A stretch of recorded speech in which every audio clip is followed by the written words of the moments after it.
Hi folks, I'm right here on the Delaware River at the edge of Philadelphia, and I happen to be looking across at the remains of the Victor Talking Machine factory.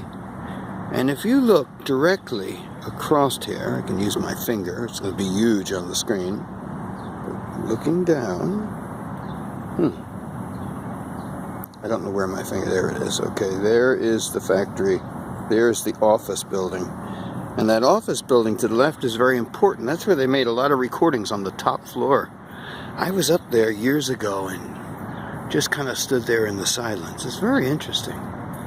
As you go down over here, there is the battleship New Jersey that was actually built, I believe, in Philadelphia.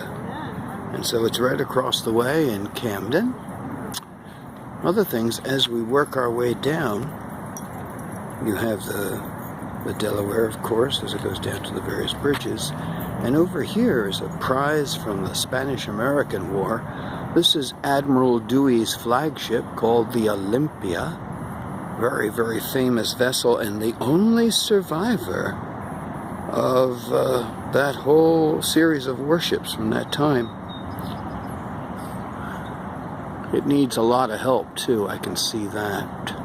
There's an interesting thing about this ship that's not talked about too often. In 1921,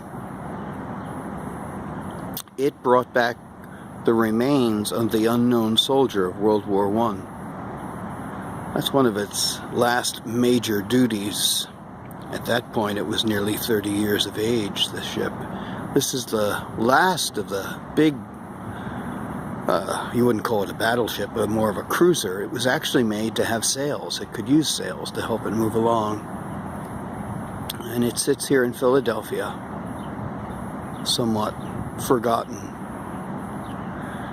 And over here, talking about forgotten, you'll see in the distance the stacks rising above the pier of the USS United States, the holder of the blue ribbon of the Atlantic. It has been rotting here in Philadelphia for, oh gosh, for well over a quarter, almost nearly a quarter of a century, it seems. I don't think anything's going to happen to it. I think eventually it's going to work its way to the junkyard. And so as we wander around here on this cloudy day in Philadelphia, there's that Victor plant. And of course, Philadelphia. I'm at the marina here. And there's lots of boats and yachts. And of course, amongst it all, the Olympia.